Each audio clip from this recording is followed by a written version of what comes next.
Yang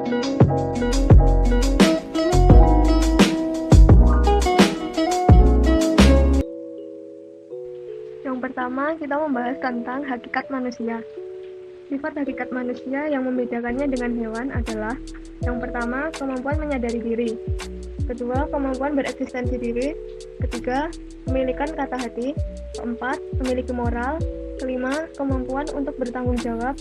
6, rasa kebebasan. Ketujuh, kewajiban dan hak. 8, kemampuan menghayati kebahagiaan.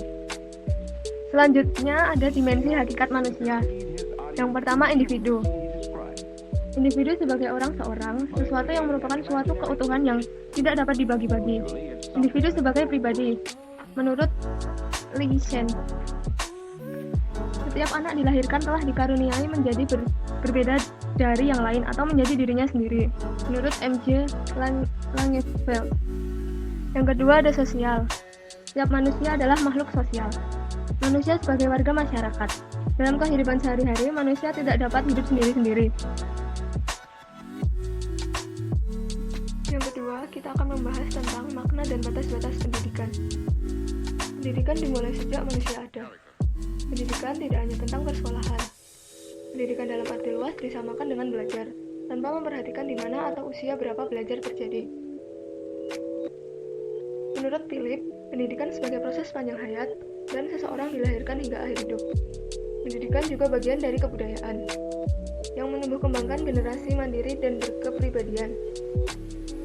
Pendidikan merupakan kekuatan yang dinamis dalam mempengaruhi kemampuan, kepribadian, dan kehidupan individu dalam pergaulan dengan sesama, dunia, serta hubungan dengan Tuhan. Pendidikan juga disebut sebagai usaha manusia untuk membina kepribadian sesuai kebudayaan. Selanjutnya, pendidikan menurut para ahli. Yang pertama, menurut John Dewey.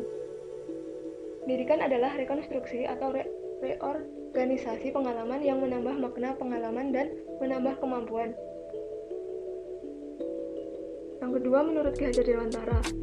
Pendidikan adalah tuntunan di dalam hidup tumbuhnya anak-anak. Menurut Triyakara, pendidikan adalah intisari atau eidos dari pendidikan, ialah pemanusiaan manusia muda. Menurut Undang-Undang Nomor 20 Tahun 2003 tentang Sistem Pendidikan Nasional, pendidikan adalah usaha sadar dan mewujudkan peserta didik untuk mengembangkan dirinya, untuk memiliki kekuatan spiritual, pengendalian diri, kepribadian, kecerdasan, akhlak, keterampilan, yang diperlukan dirinya, masyarakat, bangsa, dan negara. Selanjutnya ada unsur-unsur dalam pendidikan. Yang pertama, pembinaan dan pengembangan. Kedua, pendidikan sepanjang hayat atau long life education. Ketiga, hubungan dua pihak. Keempat, aktivitas keluarga, sekolah, masyarakat, atau lingkungan. Selanjutnya ada manfaat pendidikan.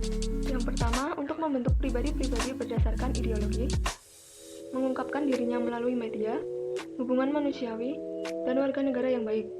Yang kedua, sumber daya manusia yang ahli dan terampil meningkatkan produktivitas, kualitas, dan efisiensi kerja. Ketiga, melestarikan nilai-nilai. Empat, mengembangkan nilai-nilai baru untuk menghadapi tantangan ilmu, teknologi, dan dunia modern. Kelima, bentuk jembatan masa lampau, kini, dan masa depan. Selanjutnya ada batas-batas pendidikan. Yang pertama, peserta didik. Peserta didik sebagai manusia yang memiliki karakteristik yang beda, baik kemampuan, bakat, minat, motivasi, watak, dan ketahanan. Peran pendidikan berupaya mencari metode atau langkah-langkah pendidikan yang cocok dalam pembelajaran peserta didik sehingga dapat berkembang dengan baik. Yang kedua ada pendidik. Pendidik ada yang memiliki kekurangan pengetahuan, ada yang memiliki pengalaman yang berbeda-beda, penguasaan tentang isi pendidikan yang akan ditransformasi juga berbeda-beda. Kekurangan kemauan dalam penggunaan alat-alat pendidikan, sehingga pendidik selalu berusaha untuk meningkatkan kompetensi sebagai wujud komitmen terhadap peserta didik. Yang ketiga ada interaksi pendidikan. Bahasa yang digunakan pendidik sangat beragam. kondisi psikologis antar peserta didik maupun dengan pendidik yang dapat mengurangi pembatasan komunikasi dengan menyederhanakan kata-kata sesuai dengan jenjang pendidikan. Yang keempat, ada lingkungan dan sarana. Lingkungan dan sarana pendidikan adalah sumber yang dapat menentukan kualitas dan berlangsungnya usaha pendidikan. Lingkungan dan sarana yang tidak memadai akan menghambat proses, sehingga di sini pendidik harus lebih kreatif dengan memanfaatkan alam sekitar sebagai sumber proses pembelajaran. Yang ketiga, kita membahas tentang pendidikan sebagai ilmu. Pendidikan sebagai ilmu adalah pendidikan sebagai gejala sekaligus upaya memanusiakan manusia. Tuntutannya adalah pendidikan lebih baik, teratur, dan memiliki teoritis. Sehingga pendidikan sebagai ilmu bisa disebut upaya sadar untuk mengembangkan potensi-potensi yang dimiliki manusia yang dapat melahirkan teori pendidikan. Teori pendidikan adanya dua makna sentral, yaitu menunjuk suatu hipotesis yang diverifikasi dengan eksperimen. Yang kedua, pemikiran sistematik yang menghasilkan banyak teori. Selanjutnya ada fungsi teori pendidikan. Satu, untuk membimbing praktek pendidikan. Dua, untuk aspek ilmiah dan perspektif atau normatif. Selanjutnya ada persyaratan pendidikan sebagai ilmu. Pertama, memiliki objek, yaitu material, yang terdiri dari perilaku manusia, dan formal, yaitu fenomena pendidikan yang luas dan integratif. Dua, memiliki sistematika, yaitu melihat pendidikan sebagai gejala manusiawi, melihat pendidikan sebagai upaya sadar, dan melihat pendidikan sebagai gejala manusiawi sekaligus upaya sadar dengan mengantisipasi perkembangan sosial budaya di masa depan. Selanjutnya ada metode pendidikan. Yang pertama, metode normatif, yaitu konsep manusia ideal dan masalah nilai baik buruknya. Yang kedua, metode eksplanatori, yaitu kondisi dan kekuatan yang membuat suatu proses pendidikan akan berhasil. Yang ketiga, metode teknologis, yaitu cara menuju keberhasilan. Yang keempat, metode deskriptif. Kenyataan pendidikan kemudian mengklasifikasinya. Yang kelima ada metode analisis kritis atau yang disebut filosofis. Selanjutnya ada sifat-sifat ilmu pendidikan. Yang pertama, empiris. Empiris adalah objek yang dijumpai dalam dunia pengalaman. Yang kedua, rohaniyah, yang bertujuan untuk membawa ke arah manusia yang lebih berbudaya. Selanjutnya, normatif, yang berdasarkan pemilihan. Historis, yaitu sistem pendidikan sepanjang zaman, dan adanya nilai praktis. Selanjutnya ada fondasi-fondasi ilmu pendidikan. Fondasi adalah studi tentang fakta-fakta dan prinsip-prinsip dasar yang melandasi pencarian kebijakan dan praktek pendidikan. Yang kedua ada Van Cleef Morris, yang mana membagi fondasi pendidikan antara lain fondasi historis dan filosofis tentang pendidikan, dan fondasi sosiologis dan psikologis. Yang ketiga, pengetahuan yang fundamental tentang pendidikan, yaitu tentang sejarah pendidikan, filsafat pendidikan, sosiologi pendidikan, dan psikologi pendidikan.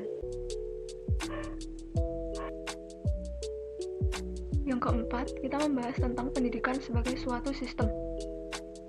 Sistem adalah suatu kelompok unsur yang saling berinteraksi, saling terkait atau ketergantungan satu sama lain yang membentuk suatu keseluruhan yang kompleks. Sistem merupakan suatu rangkaian keseluruhan, kebulatan, kesatuan dari komponen-komponen yang saling interdependensi dalam mencapai tujuan. Sehingga pendidikan sebagai sistem menjadi satu keseluruhan untuk satu proses mencapai tujuan tertentu. Pertama, memiliki unsur sistem pendidikan. Adanya satu kesatuan organis, komponen yang membentuk kesatuan organis, ada hubungan keterkaitan antara komponen lainnya, ada gerak atau dinamika, dan ada tujuan yang ingin dicapai. Selanjutnya ada telaah filosofi tentang sistem. yang bersifat alamiah dan kodrat atau given. Ada unit kehidupan sistematik yang besar, yaitu makrosistem, dan ada unit kehidupan yang kecil, yaitu mikrosistem. Selanjutnya ada tantangan sistem pendidikan. 1. Pola-pola perubahan dan kecenderungan yang sedang berjalan. 2. Menyusun gambar tentang dampak yang akan ditimbulkan. 3. Menyusun program penyesuaian diri yang akan ditempuh dalam jangka waktu tertentu. Selanjutnya ada teori sistem yang memiliki 3 generasi. Generasi pertama yaitu memahami sistem sebagai keseluruhan dan bagian teori yang paling tua. Generasi kedua yaitu sistem dipahami sekadar kaitan antara sistem itu sendiri dengan lingkungan. Dan generasi ketiga yaitu sistem dipahami sebagai identity dan difference. Sistem tidak pasif melainkan proaktif pada lingkungan. Selanjutnya ada tipe-tipe sistem. Yang pertama ada biologi. Biologikal untuk mempertahankan kelangsungan hidup supaya tetap survive, dan unit paling penting yaitu sel. Selanjutnya ada psikologi, yaitu untuk mencari dan menemukan makna keberadaan sistem dalam arti mencari dan menemukan mengapa sistem ada, dan unit yang paling penting adalah thought.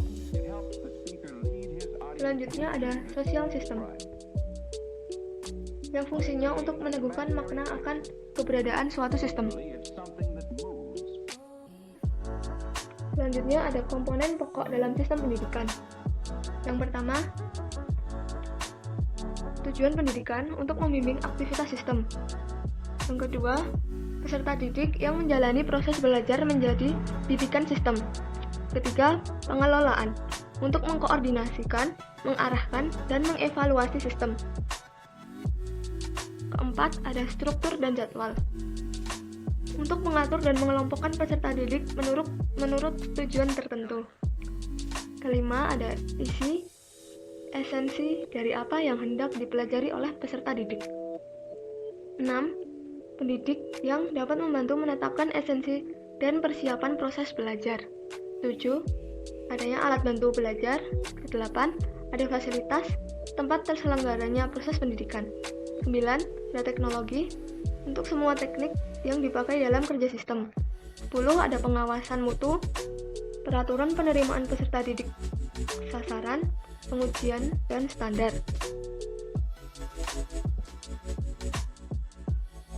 Yang terakhir kita akan membahas aliran ilmu pendidikan. Yang pertama ada aliran progresivisme, aliran empirisme, aliran esensialisme, aliran konstruktivisme, aliran nativisme, aliran naturalisme, dan aliran konvergensi. Yang pertama kita membahas tentang aliran progresivisme. Progresif adalah bergerak maju untuk peningkatan sesuatu kegiatan yang menuju kebaikan atau perubahan pelaksanaan pendidikan menjadi lebih maju. Tokohnya sebagai berikut. Ada George Axtell, William O. Stanley, Ernest Daly, Lawrence B. Thomas, dan Friedrich C. Neff. Berikut hakikat aliran progresifme. Bentuk dari proses pengembangan belajar agar berguna bagi masyarakat. Ciri-cirinya sebagai berikut. Peran aktif siswa dalam kelas, perlunya peran orang tua, teman dijadikan subjek, pengalaman dan sosialisasi adalah tujuannya, serta pendidik sebagai fasilitator. Tujuannya untuk merubah praktek pendidikan yang berkesan otoriter menjadi bebas, sehingga kreativitas dapat lebih berkembang baik. Keterkaitannya sebagai berikut. Dalam dunia pendidikan, aliran ini lebih menekankan pada anak untuk membangun konstruktif serta kreativitas. Contoh dari aliran ini adalah kurikulum 2013 yang di dalamnya memiliki pemahaman, skill, dan pendidikan karakter. Yang kedua, merdeka belajar. Pendidikan progresisme menekankan pada beberapa hal. Yang pertama, memberikan kebebasan untuk berkembang dan tumbuh. Yang kedua, pengajaran mengacu pada minat anak sesuai dunia nyata. Yang ketiga, berperan sebagai pembimbing anak yang diarahkan sebagai pengendali kegiatan penelitian. Yang keempat, prestasi dapat diukur dari mental, fisik, moral, dan perkembangan sosial. 5. Diperlukan kerjasama antara guru, sekolah, rumah, keluarga, dan anak tersebut. Yang keenam, sekolah sebagai laboratorium berisi gagasan, pendidikan inovatif, dan pelatihan. Selanjutnya, kita membahas tentang aliran empirisme. Aliran empirisme adalah menekankan pada pengalaman-pengalaman yang didapat dari proses indrawi atau dapat dilihat langsung oleh individu. Tokohnya ada Francis Bacon, Thomas Hobbes, David Hume, dan John Locke. Ajaran pokok aliran ini adalah pengetahuan turun secara langsung. Akal budi tidak memberikan pengetahuan tentang realitas. Empirisme sebagai filsafat pengalaman, pandangan semua ide abstraksi, dan pengalaman indrawi. Ciri-ciri aliran ini yaitu teori tentang makna, tentang asal pengetahuan, asal-usul ide atau konsep. Teori pengetahuan, kebenaran diperoleh lewat observasi. Peranan pengalaman dalam memperoleh pengetahuan dari lingkungan. Berikut ajaran-ajaran pokok empirisme. 1. Semua ide merupakan abstraksi dibentuk dengan menggabungkan apa yang dialami. Kedua, pengalaman indrawi, yang satu-satunya sumber pengetahuan dan bukan akal atau rasio. Yang ketiga, semua yang kita ketahui pada akhirnya bergantung pada data indrawi. Yang keempat, pengetahuan turun secara langsung dari data indrawi. Yang kelima, akal budi mendapat tugas untuk mengolah bahan yang diperoleh dari pengalaman. Yang keenam, pengalaman sebagai satu-satunya sumber pengetahuan. Selanjutnya, membahas tentang aliran esensialisme. Aliran esensialisme yaitu aliran yang didasari nilai-nilai kebudayaan yang telah ada sejak awal peradaban manusia. Ciri-ciri dari aliran ini yaitu pendidikan berdasarkan kepada nilai kebudayaan peradaban manusia. Pendidikan harus berpijak pada nilai yang memiliki kejelasan dan nilai tata yang jelas.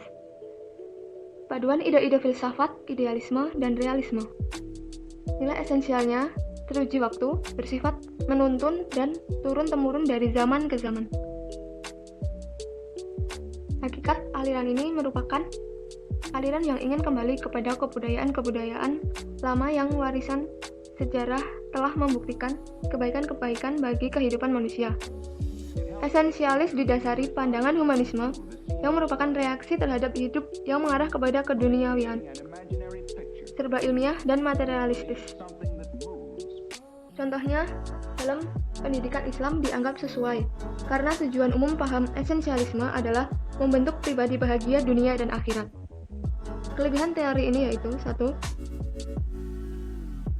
Mengembalikan subject matter ke dalam proses pendidikan. 2. Perubahan merupakan kenyataan yang tidak dapat diubah dalam kehidupan sosial. 3. Dasar pendidikan yang fleksibel. Selanjutnya ada kelemahan. Yang pertama, tidak boleh menetapkan kebijakan sosial. Kedua, para pemikir teori ini memiliki pandangan filsafat yang berbeda-beda. Ketiga, peran guru sangat dominan. Adapun tokoh-tokoh dari aliran ini, yang pertama ada George Wilhelm Friedrich, 2. George Sanatayana, 3. Desiderius Sanatayana. Selanjutnya ada prinsip-prinsip esensialisme yaitu 1. Pendidikan menekankan disiplin. 2. Inisiatif harus dimiliki guru, bukan siswa. 3. Inti proses pendidikannya adalah asimilasi subject matter. 4. Sekolah mempertahankan metode-metode tradisional yang berkaitan disiplin mental. 5. Tujuan akhir pendidikannya untuk meningkatkan kesejahteraan umum.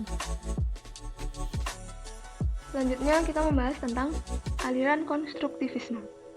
Aliran konstruktivisme adalah membangun atau menyusun yang menekankan bahwa pengetahuan kita adalah konstruktif atau bentukan kita sendiri, yang memberikan keaktifan kepada siswa, prosesnya sesuai bahasa sendiri, menekankan kepada siswa.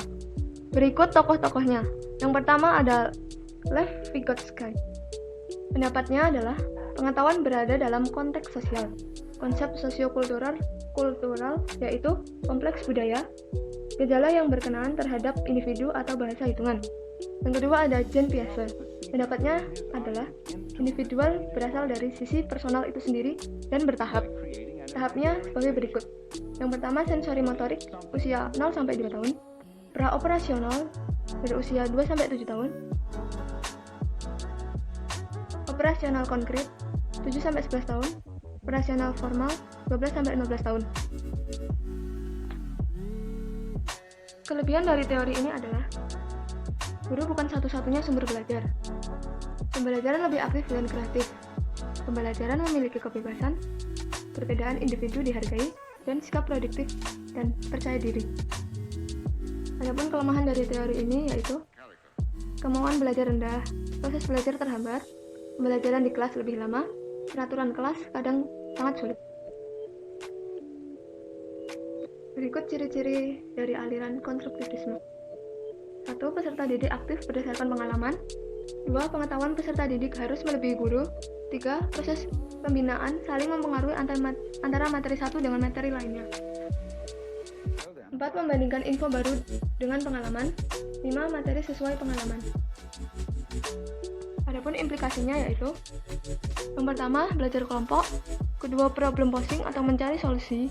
Ketiga, konsep kognitif. Yang keempat, contoh nyatanya yaitu mengamati fenomena alam atau pelangi. Ketika sudah dijelaskan, lalu diarahkan apa penyebab terjadinya dan memberikan solusi. Baru pemahaman yang diketahui. Selanjutnya kita membahas tentang aliran nativisme. Aliran nativisme adalah pandangan bahwa keterampilan atau kemampuan tertentu bersifat alamiah atau sudah tertanam dalam otak sejak lahir. Adapun tokoh-tokohnya, yang pertama ada Arthur Schopenhauer yang berpendapat bahwa sesuatu yang kodrati tidak bisa diubah. Kedua ada Immanuel Kant, ketiga ada Noam Chomsky, keempat ada John Dewey yang berpendapat bahwa orang-orang memiliki bakat sejak lahir yang baik sesuai dengan perkembangan masing-masing. Selanjutnya ada tujuan dari aliran ini, yaitu memunculkan bakat yang dimiliki, mendorong manusia mewujudkan diri yang berkompetensi, mendorong manusia untuk mengembangkan potensi dalam dirinya, mendorong manusia untuk mengenali bakat minat yang dimiliki. Selanjutnya, faktor yang mempengaruhi perkembangan manusia dalam aliran nativisme. Satu, ada faktor genetik, yaitu gen dari orang tua yang mendorong bakat dan minat. Kedua, ada faktor kemampuan anak, yang menjadikan seorang anak mengetahui potensi yang ada dalam dirinya. Yang ketiga, ada faktor pertumbuhan anak, yang mendorong anak untuk mengetahui bakat dan minat di setiap pertumbuhan dan perkembangan anak. Adapun kelemahan dari aliran ini yaitu memiliki pandangan seolah-olah sifat manusia tidak bisa diubah karena telah ditentukan oleh sifat turunannya. Hakikatnya sebagai berikut. Aliran ini bersumber dari Leibnizian tradition, yaitu sebuah tradisi yang menekankan pada kemampuan dalam diri seorang anak. Prinsipnya, pandangan teori ini adalah pengakuan tentang adanya daya asli yang telah terbentuk sejak manusia lahir ke dunia, yaitu daya-daya psikologis dan fisiologis yang kapasitasnya berbeda dalam diri setiap manusia. Selanjutnya, kita akan membahas tentang aliran naturalisme. Aliran naturalisme adalah tingkah laku sesuai kodrat alam, atau setiap manusia yang lahir pembawaannya selalu baik atau positif. Tujuan aliran ini adalah pemilihan diri, mengamankan kebutuhan hidup, meningkatkan anak didik, memelihara hubungan sosial politik, dan menikmati waktu luang. Tokoh dari aliran ini ada John Dewey, Morgan Cohen, J.J. Rousseau, yang berpendapat tentang semua anak yang baru dilahirkan mempunyai pembawaan baik. Pembawaan baik bisa menjadi rusak karena dipengaruhi oleh lingkungan sekitar. Prinsip-prinsip dari aliran ini yaitu pertama, pendidikan harus menyesuaikan diri dengan alam. Kedua, pendidikan harus menyenangkan bagi anak. Ketiga, pendidik harus berdasarkan spontanitas. Keempat, perbanyak ilmu pengetahuan. Kelima, pendidikan untuk perkembangan fisik dan otak. Keenam, mengajar adalah seni. Ketujuh, metode instruksi dalam mendidik menggunakan cara induktif, yaitu adanya hukuman positif sebagai konsekuensi yang telah dilakukan peserta didik. Penerapan atau implikasi dari aliran naturalisme yaitu: 1. Pendidikan sesuai perkembangan alam atau natural atau tidak dibuat-buat. Kedua, pendidikan ketuhanan, budi pekerti, dan intelektual. Ketiga, guru paling alamiah yaitu keluarga dan orang tua. Contoh nyatanya di pendidikan luar negeri yaitu quantum learning, yang mana murid bebas mempelajari apa yang mereka lihat dan pendidik hanya menjadi fasilitator. Menitik beratkan pada strategi pembelajaran bersifat paedosentris, yaitu faktor kemampuan anak didik menjadi pusat kegiatan belajar dan mengajar. Contoh nyatanya kurikulum baru, yaitu kurikulum 2013. Karena menitik beratkan pada penggalian potensi-potensi siswa atau student center dan prinsip religius dan peran guru sebagai pembimbing dan motivator. Yang terakhir, kita akan membahas tentang aliran konvergensi. Aliran konvergensi adalah perkembangan manusia yang memainkan peran, bakat atau keturunan, dan pengalaman. Aliran ini dipadukan antara aliran empirisme dan aliran nativisme, sehingga menggabungkan antara faktor pembawaan dari lahir dengan lingkungan sekitar. Tokoh dari aliran ini ada William Strand, dengan pendapatnya yaitu seorang anak dilahirkan di dunia ini sudah disertai pembawaan baik atau buruk, yang tergantung lingkungan dan perkembangan potensi anak dalam belajar. Selanjutnya ada Woodward and Marquis dan Ki Hajar Dewantara. Berikut kelebihan dari aliran ini adalah ketidakterpaku bakat dan lingkungan, adanya interaksi proses perkembangan. Kekurangan dari aliran ini adalah berat sebelah dalam proses pembelajarannya ke salah satu aliran. Adapun karakteristik dari aliran ini: pertama, pendidikan mungkin dilaksanakan. Kedua, pendidikan sebagai pertolongan. Ketiga, pembawaan dan lingkungan. Implikasi dari aliran ini yaitu: 1. Adanya model yang dikembangkan, yaitu model umpan belajar secara tuntas. Contohnya, pendidik harus bisa mencontohkan dengan nyata. Yang kedua, ada kontrol diri sendiri, yaitu rasa ingin tahu yang dibatasi, harus sesuai dengan kenyataan. Yang kelima, ada simulasi mencontohkan secara langsung, dipraktikkan secara langsung. Dan terakhir, bakat siswa, minat guru akan dijadikan acuan awal penataan pendidikan. Yang terakhir, ada aliran perennialisme. Aliran perennialisme adalah abadi atau kekal atau tiada akhir, yang mana mengandung kepercayaan filsafat yang berpegang pada nilai-nilai dan norma yang bersifat kekal dan abadi, atau suatu proses pengembalian pembelajaran pada masa lampau agar peserta didik dapat menerapkan pembelajaran pada masa sekarang. Tokoh dari aliran ini adalah Robert Mayor Bucin, Plato, dan Aristoteles. Kelebihan dari aliran ini yang pertama, mengangkat kembali nilai-nilai atau prinsip umum pandangan hidup yang kokoh pada zaman kuno atau kebudayaan ideal. Kedua, kurikulum menekankan pada perkembangan intelektual siswa pada seni dan sains. Kelemahan dari aliran ini adalah pengetahuan dianggap lebih penting dan kurang memperhatikan kegiatan sehari-hari, dan kurang menerima adanya perubahan-perubahan. Berikut prinsip-prinsip dari aliran perennialisme. Pertama, manusia berada dimanapun, kapanpun, akan tetap sama. Yang kedua, rasio untuk mengarahkan sifat bawaannya. Ketiga, tugas pendidikan yaitu memberikan pengetahuan tentang kebenaran yang pasti. Yang keempat, pendidikan yaitu persiapan untuk hidup. Yang kelima, peserta didik mempelajari sejarah, filsafat, dan seni. Pandangan perennialisme. Yang pertama, mengenai kenyataan, yaitu realita bersifat umum dan di mana saja. Yang kedua, mengenai nilai, yaitu spiritual, hakikat manusia pada jiwanya. Yang ketiga, mengenai pengetahuan, yang adanya dari logis, nalar, dan sulit diubah. Yang keempat, mengenai belajar, yaitu mental disiplin, rasional, asas kemerdekaan, belajar untuk berpikir, belajar sebagai persiapan hidup, dan belajar melalui pengajaran atau teori belajar. Implikasi dari aliran ini yaitu saat SD sampai SMA tidak terlepas dari pelajaran sejarah dan PKN yang bertujuan untuk meningkatkan jasa para pahlawan, lalu dicontoh nilai-nilai perjuangannya. Pendidikan, adanya sekolah berbasis agama, contohnya sekolah Bopri, sekolah Muhammadiyah, sekolah madrasah, dan lain-lain, yang bertujuan untuk mengarahkan manusia yang beragama norma masa lampau yang dapat digunakan untuk masalah zaman sekarang. Di warga negara contohnya adanya demokrasi, tanggung jawab sebagai warga negara. Di pendidikan non formal adanya pendidikan orang dewasa. Konsep belajar pendidikan orang dewasa diambil dari pengalaman yang sudah terlaksana sehingga dijadikan sumber belajar. Pendidikan orang dewasa memiliki peran di masyarakat. Contohnya, seseorang bisa menjadi ayah, serta bisa menjadi suami dan bisa menjadi kepala rumah tangga.